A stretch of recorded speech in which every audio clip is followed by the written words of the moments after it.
Alli Compagna is here with the Clean Water Initiative Program. She's our Lake Champlain Regional Conservation Partnership Program, or RCPP coordinator. So she's going to be presenting today on the Lake Champlain RCPP, as well as some of the other RCPP programs or projects in Vermont. So I'll just go ahead and turn it over to Alli. And just a reminder, we're going to record the presentation for later viewing, and we'll be posting it on our YouTube page. So, Alli, take it away. Bethany. Well, thank you all for being here, especially on the sunny day. I wanted to start with talking about what RCPP is. So the Regional Conservation Partnership Program is a funding opportunity through USDA that they made available in the 2014 Farm Bill. So state or national partners can apply for regional or watershed specific projects to this funding source to address a various list of resource concerns, including excess water, insufficient water, water quality, wildlife, fish habitat, invertebrates, air quality, degraded plant conditions, energy, and climate change. So we have 6 RCPPs in the state of Vermont that are currently active. That includes the Lake Champlain RCPP that I'm going to talk in detail about today, and then the Long Island Sound RCPP, an RCPP with the Vermont Association of Conservation Districts to develop nutrient management plans, one with the Wildlife Management Institute, one with the Lake Memphremagog RCPP, and the Cold Hollow to Canada RCPP. So Long Island Sound RCPP was funded in the same year that the Lake Champlain RCPP was, in 2015. It's founded by the Connecticut Council on Soil and Water Conservation. It's a $10 million grant. It covers multiple states, including Connecticut, Massachusetts, New Hampshire, New York, Rhode Island, and Vermont. And it's working with the lands to improve soil health and nutrient management, working with the ag community to implement a land protection program that would include supporting landowners in installing and repairing forest buffers and protecting ag and forest areas. Judy Preston is the lead on this program, and that's her contact information if you would like further information. The Vermont Association of Conservation Districts, RCPP, is focused on assisting agricultural landowners, mainly small farm operations, but they have done some larger farms in getting through UVM Extension's Digging In nutrient management planning class to develop their own nutrient management plan. It's an $800,000 grant. They're in their last year of this. Although it is a 5-year program, they had a lot of sign-ups and they spent their money in the first 3 years. So they're in their last year of having farmers participate in the class. Farmers will develop their nutrient management plan and then receive technical assistance from the planners that they've been working with to navigate the various financial and technical programs to help them implement practices that are identified in their nutrient management plan, such as buffers. VACD, I believe, has applied for another RCPP. This year is the last year for applying to the regional RCPP program, and I believe they have applied to renew this program so that they can have another 3 to 5 years of putting farmers through the Digging In class. Jill Arache is the lead on this, and that's her contact information. There's the Wildlife Management Institute, RCPP. It's really focusing on young forests and at-risk species. It's a $5.2 million grant. This is one of the national RCPPs that is involved in Vermont. And it's really focused on private forest landowners and developing more quality and quantity of young forest habitats to support wildlife. You can contact your local NRCS service center if you want more information on this RCPP. There's the Lake Memphremagog RCPP, which is in its first year. This is being headed by the Orleans County Natural Resource Conservation District, Sarah Damsel. She's the district manager up there. It's a $674,000 grant. There's 2 parts to this program. One is helping small farms get through the Digging In class, just like the VACD RCPP, and then the other part is working with farms of all size to implement best management practices. So they're working with a data set that DEC with Ben Copans and other partners have developed of the watershed and where the loading sources are, the highest loading sources in the watershed, what tributaries, to target specific areas and agricultural landowners that they want to work with so that they can get the biggest bang for their buck, for their money. So that's Sarah's contact information if you would like to reach out to her. Then the most recent RCPP is the Cold Hollow to Canada. This was funded this year. They're still in the signing process, so it hasn't officially started.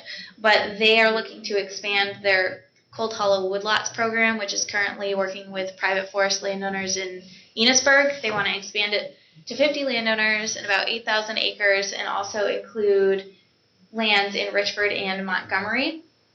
So they're working with landowners to increase wildlife habitat, help to implement forest management to support the forest in changing conditions and preparing for climate change. And they are offering some of the same practices that the Lake Champlain RCPP is offering, which I'm going to talk about. But what we've decided is that if a landowner is within this woodlots program and they go into the NRCS office, they will just go through this program because the Lake Champlain RCPP is offering the same forestry stuff in the same area.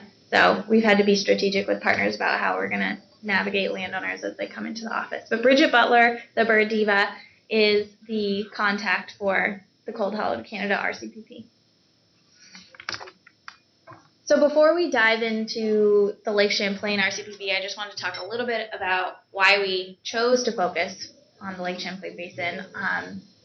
There are a lot of stressors that are affecting the lake: nutrient loading, sediment, climate change, flooding events, cyanobacteria blooms, and the majority of all of the mean sampling sites are depicting that our levels are above water quality standards and the trend line is increasing for phosphorus loading, for annual total phosphorus.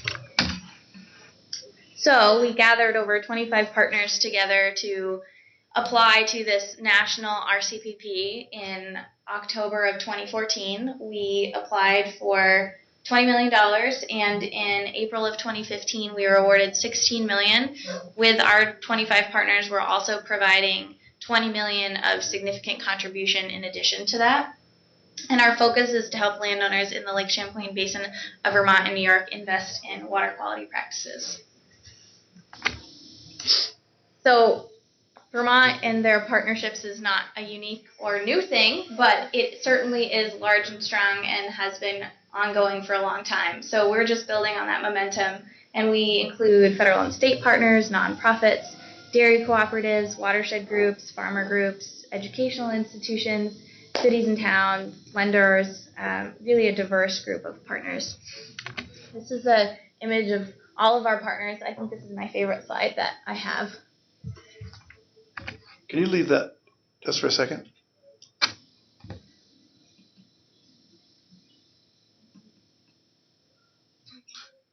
Okay, thanks. Yeah.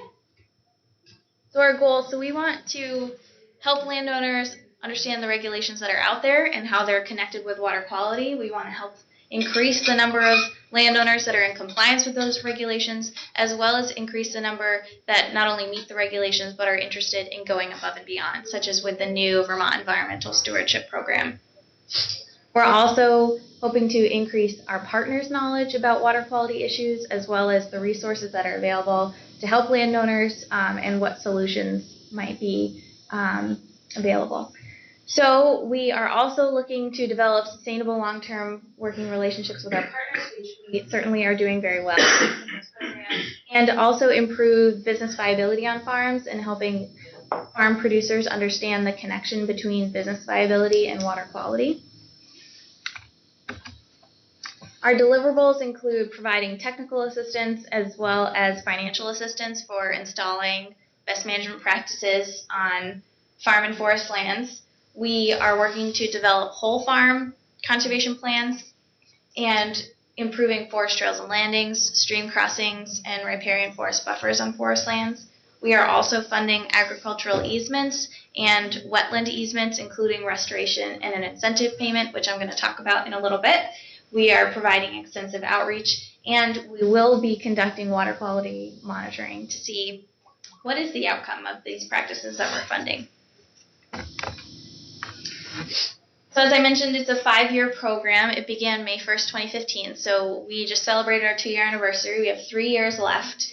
In the beginning, we started our budget with $8 million for ag and forestry practices, both in Vermont and New York. New York is getting about $1 million, and they're just targeting ag funds. And then for Vermont, we have the ag and forestry with that remaining $7 million. We also have $4 million for the agricultural land easements and $1 million for wetland restoration easements. And then we have $3 million of technical assistance that's both going to NRCS and partners. So our target watershed. So while the scope of the grant is the Lake Champlain Basin, we wanted to be a little more strategic about where we placed our funds and how we gave priority to applications. So we have 3 priority watersheds: St. Albans Bay, Missisquoi Bay, and South Lake. And we chose those because these 3 segments have consistently been above the water quality standard and have a lot of work to do. So in the grant, I'm going to talk about how the ranking works, but an agricultural landowner could come in if they're in the Lake Champlain Basin and they kind of meet a couple other eligibility requirements. They can apply for funds. It's in the ranking end when we're looking at projects and deciding which ones we're going to fund that projects that are located in these 3 priority watersheds are going to get more points. So who is eligible for this program? On the agricultural side, you need to be in the Lake Champlain Basin. You need to own at least 1 piece of conserved land. It could be 1 field, but your whole farm is eligible to participate as long as you have 1 parcel of conserved land. And for the forestry work, the wetland easements and restoration, and the ag land easements, it's any landowner in the Lake Champlain Basin. There's no conserved land requirement there. So for the ag funding, we started out with nearly $7 million 2 years ago. We have about $3.5 million left. Typically, ag projects include a lot of practices. Some of them take a couple years. Sometimes there's a couple steps. Maybe they have to first get a nutrient management plan. That'll take a year. Then they also need to get their manure and wastewater handling plan if they're going to be installing, say, a manure pit or anything that would deal with a barnyard.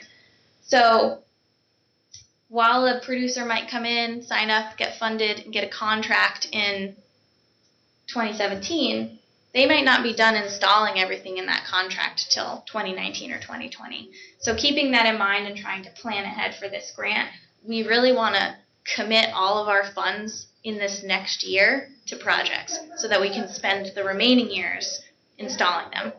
Because after the May 1st, 2020, the end date of the grant, all of our financial and technical assistant funds from this grant are gone unless we get an extension. We're allowed to have a 1-year extension, but just we're trying to plan ahead. So we really are encouraging people to get in the door now so that they can get funded because we want to obligate these funds next year. So we do have a screening for ag projects that includes, are they in the Lake Champlain Basin? Do they have conserved lands? And then also, are they a small farm?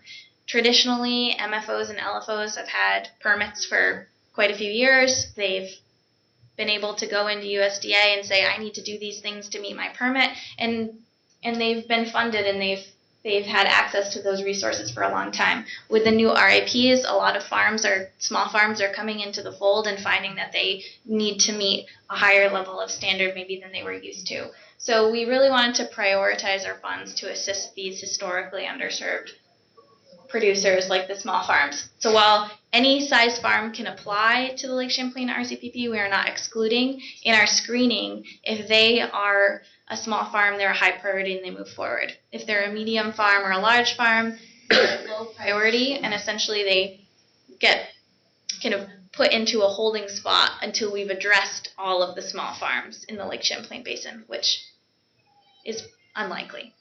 So if they're a medium or large farm, they should seek traditional NRCS EQIP funding. The majority of practices that NRCS offers are available in this program. There are a few things that we are not funding. We're not funding high tunnels and a couple other practices that we didn't see a strong connection with water quality improvement work for. Another unique aspect to this program is we have 3 technical service providers through the Vermont Association of Conservation Districts that are dedicated to this program.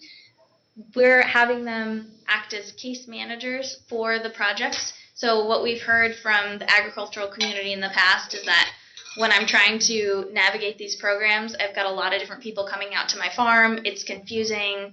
I don't know who to direct questions to. I kind of get lost in the process. I want one person that I work with. So we're trying to respond to the ag community by providing that. So these 3 conservation planners work from beginning to end on these contracts and are the one point person that the landowner can ask their questions to, and they know who to reach out to as the process moves forward.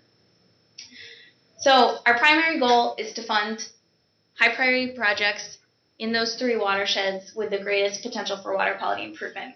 An unforeseen and innovative aspect of this program is that we've come up against an engineering bottleneck. There's a staffing shortage at NRCS, and they are not able to address all of the engineering work that needs to get done for all their traditional programs, plus these additional 6 RCPPs, which are significant.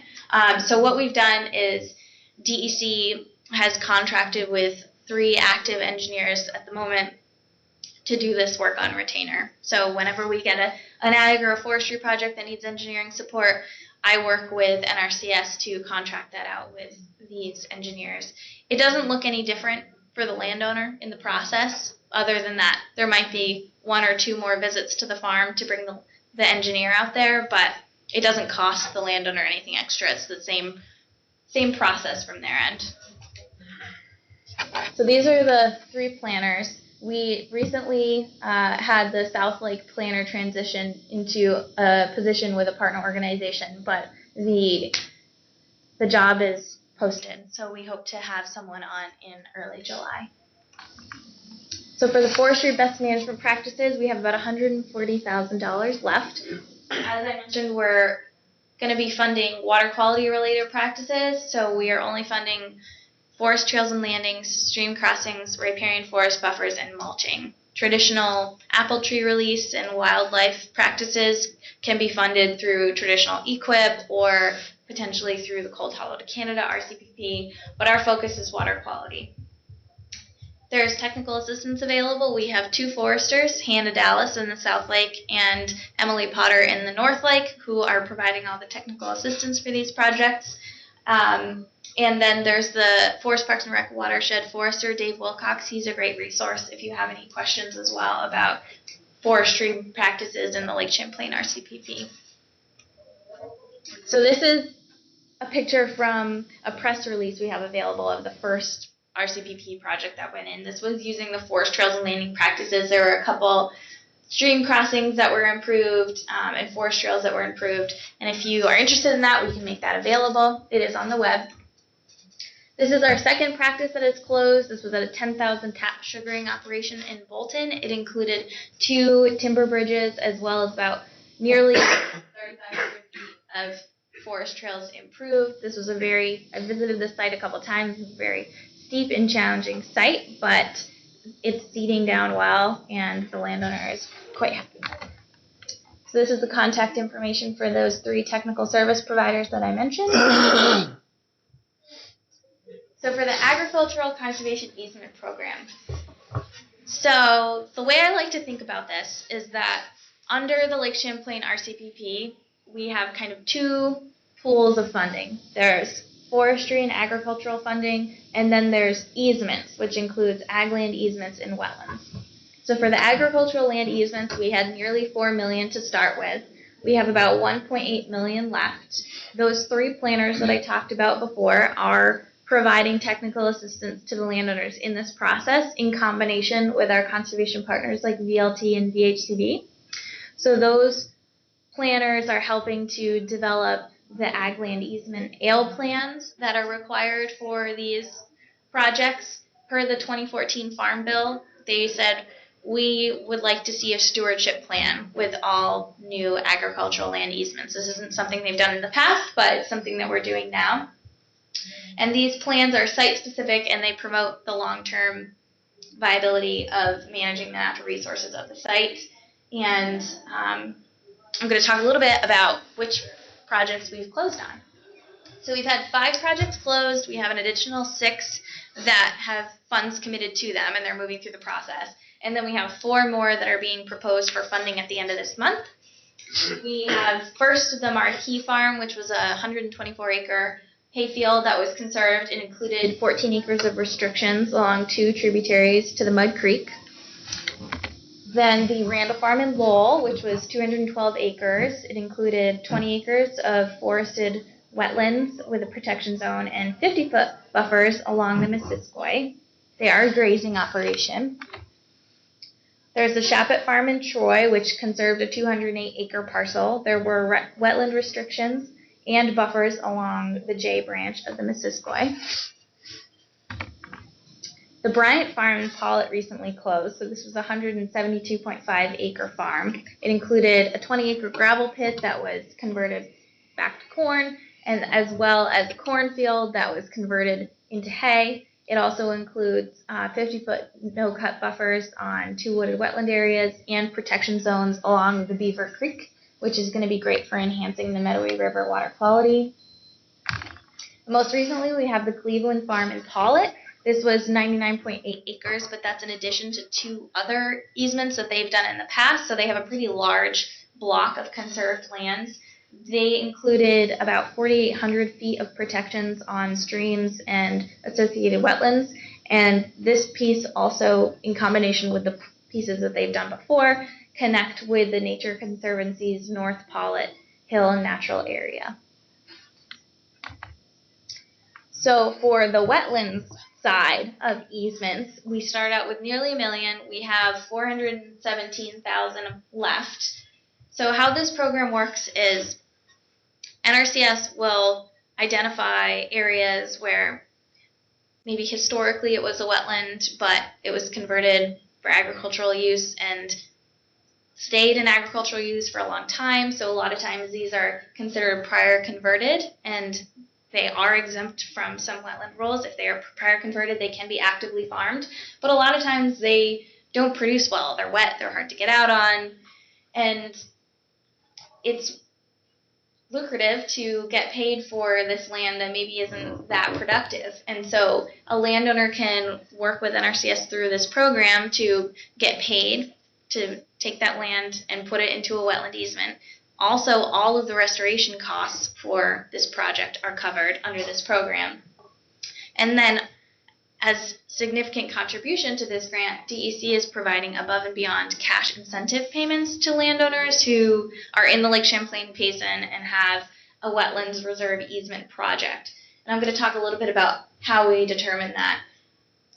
Other wetland efforts include DEC contracting with Arrowwood Environmental, Stone Environmental, and Fitzgerald Environmental to evaluate data that we had from a 2007 study of priority wetland restoration sites in the Lake Champlain Basin. So they took that data, they updated it for any land use changes, landowner changes, and they evaluated it to see, of these priority wetland restoration sites, can we give priority within that based on phosphorus reduction, connectivity to other conserved lands, or to floodplains, and work to develop groupings of parcels that would make sense for wetland restoration projects, and are developing project packets that technical service providers can work with landowners to say, here are all the options for this site, this is potentially what your incentive payment might be, these are the various landowners we're going to work with, maybe there's already a Vermont Land Trust ag easement on there, potentially we could do a restriction on top of that, that sort of thing. So the Wetlands Incentive Payment Calculator takes the NRCS GARC rates, which is, I believe it's the geographic area rate cap. It's appraised values that NRCS has for the land in Vermont that they use to determine what the payment is going to be for a landowner for taking their land and putting it into a permanent wetland easement. So we take the GARC rates that are specific to that project, and we put them through this calculator, which asks various questions and determines what are the soils, how much has been drained, what's the ability for it to be restored, how many wetland acres are included versus maybe upland acres, and makes a determination of what a multiplier is going to be that we're going to multiply the GARC rate for that project for and determine what the incentive payment is going to be. So how this works is NRCS stays in close communications with DEC about which projects they have going through the WRE program, whether that be under Lake Champlain RCPP or traditional EQIP. As long as it's a wetland restoration project in the Lake Champlain Basin, DEC is providing incentive payments for them within the Lake Champlain Basin, and as long as we have the match funds, which we have plenty at the moment. So NRCS notifies us of these projects. Essentially, the landowner has to sign a couple forms saying that they would accept this and it would be taxable income. And then when NRCS gives us the closing documents, proof that this project is closed, DEC will pay the landowner. So project identification, this is an example of what you might see in the tool that the contractor has developed for us. So this tool is available on the Arrowwood website. Essentially, this is what you can see at the moment. They've taken all of the priority restoration sites and assigned them a color, red, orange, or blue. Red is like the really high priority to blue is still a priority, but not as high as the red. So you'll see groupings of parcels that would make sense for these projects. You can hover over them. It will show the amount of acres and what kind of score they got in the ranking. DEC is working with our kind of wetlands team of partners within the RCPP to figure out how we're going to be really strategic about how we release the other information. So the information about project packets, who the landowners are, that sort of thing. While this data has been public data for over 10 years from the data that came out of the 2007 model, which we built this off of, we really want to make sure that partners are trained and on board about how we want to move forward with this information and make sure that we're not inundating landowners with inquiries about these potential projects when maybe they've been asked a lot of times before or they're already working with somebody else. We just want partners to have a very planned and strategic approach. So this model shows the land cover change, the groupings that I mentioned, and the prioritization, and soon we'll be making more of the data available. So incentive payments in action, the green outlined parcel in the middle is a project that was funded through regular EQIP wetland restoration program. We did provide an incentive payment through the Lake Champlain RCPP. The landowner was on the fence about if they wanted to move forward, and the incentive payment was very important in getting them to make the decision that this was what they wanted to do with their land. It connected the recently conserved Des Marais property, which is the yellow outlined property. This is all in the Otter Creek. So last summer there was a big event showcasing the Des Marais Wetlands Restoration Site, which is currently the NRCS record for the largest wetland restoration site they have in the Lake Champlain Basin. It's nearly 500 acres. And then if you can see above the green parcel, there's all these kind of tan pieces, and those are prior conserved and restored wetland restoration sites. So really our incentive payment in combination with traditional NRCS programs was able to create a corridor of wetland restoration along the Otter Creek. So what's different about this program versus all of the other programs that are out there for landowners, and how do they navigate this, and what's important to know? I think it's really important for them to be aware that we have dedicated specific technical assistance staff to work with them on these projects. That's very clear. Their role is RCPP, so they aren't juggling a bunch of other programs. Also, if an agricultural producer applies through this pool, they're only competing against other small conserved farms within the Lake Champlain Basin, which is a significantly reduced number of producers.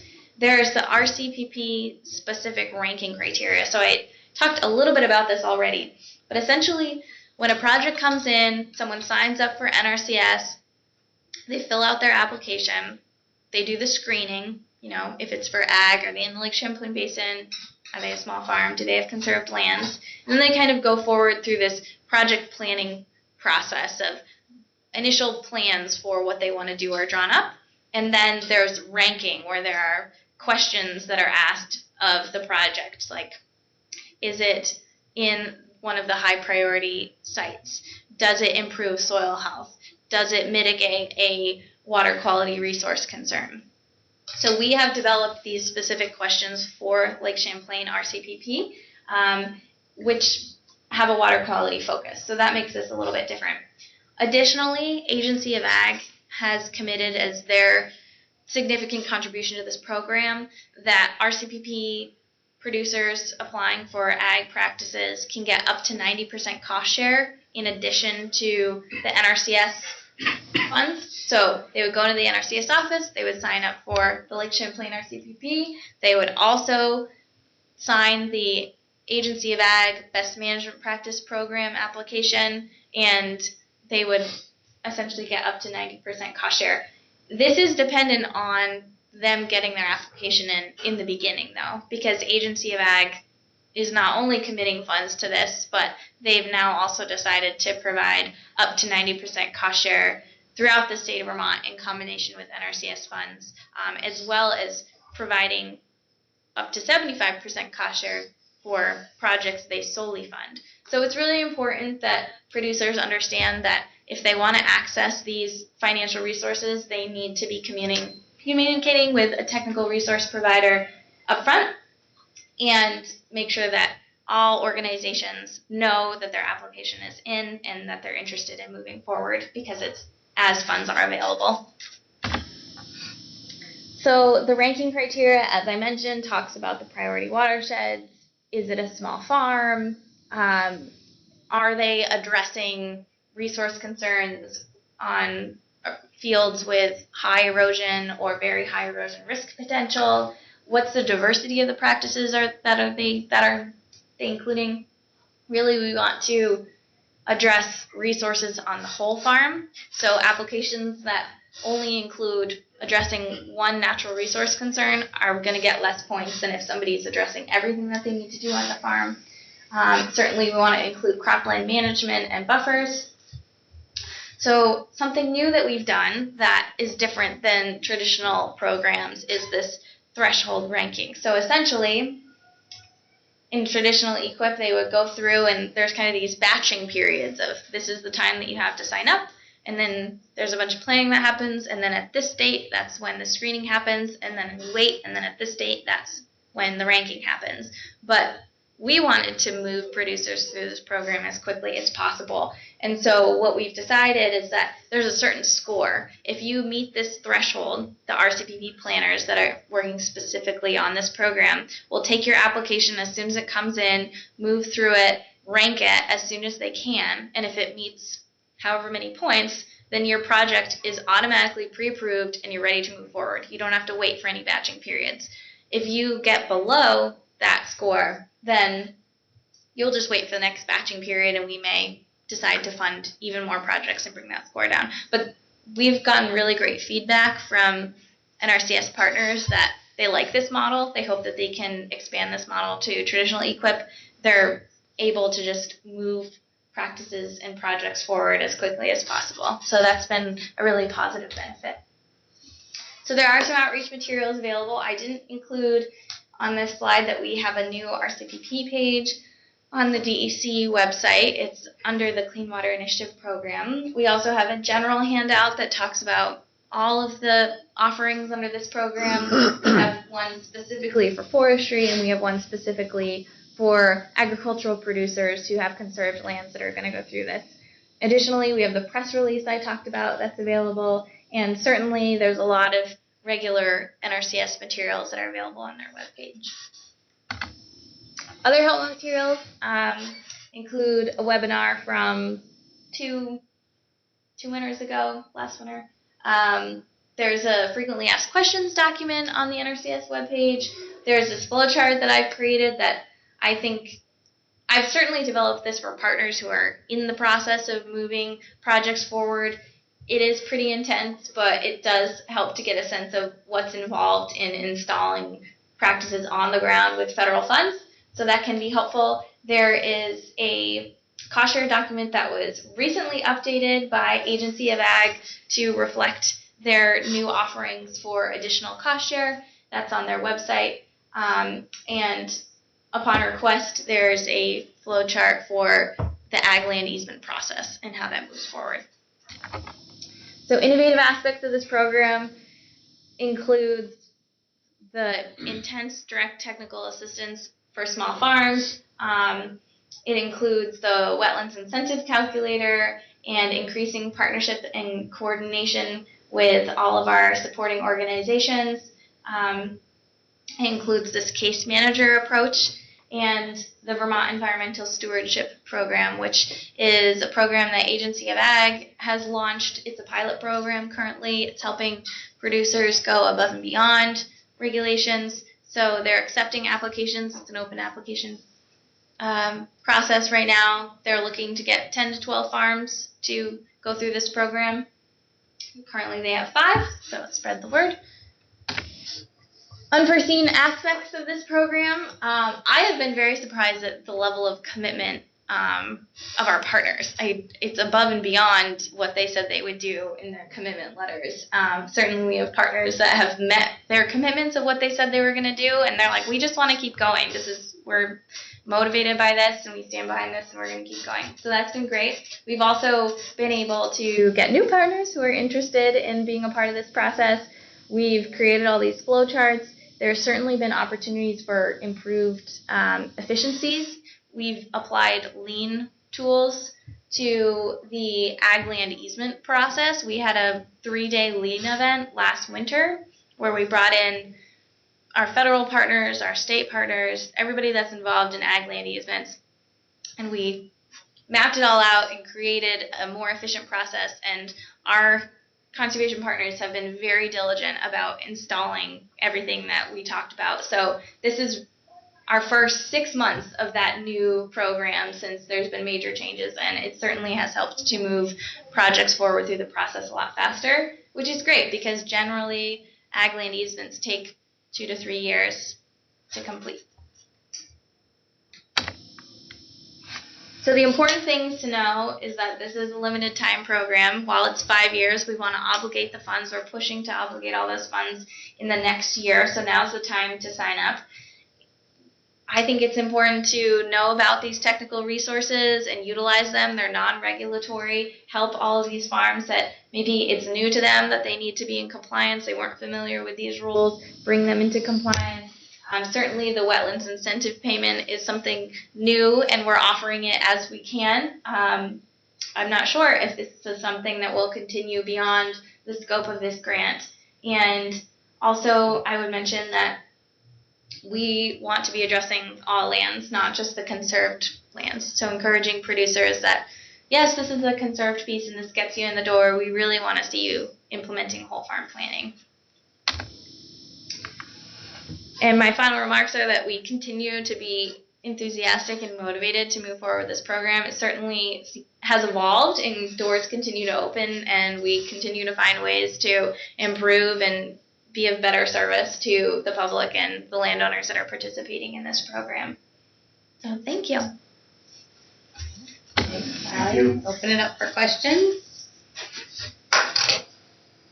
What's the follow-up on conserved lands, production lands that are taken out of production, or wetlands to ensure they remain in a conserved state? So wetlands get inspected every year by NRCS, and they have a lot more protections on them in their stewardship agreement, I think, than some of the ALE projects, the ag land easement projects. But the ag land easement projects, they get revolving inspections by NRCS, but then they also get a yearly visit from VLT stewardship staff, and they also need to be following their ag land easement plan, which NRCS checks up on, and if there's any sort of management change, that plan has to be updated. So that would encompass everything and would pick up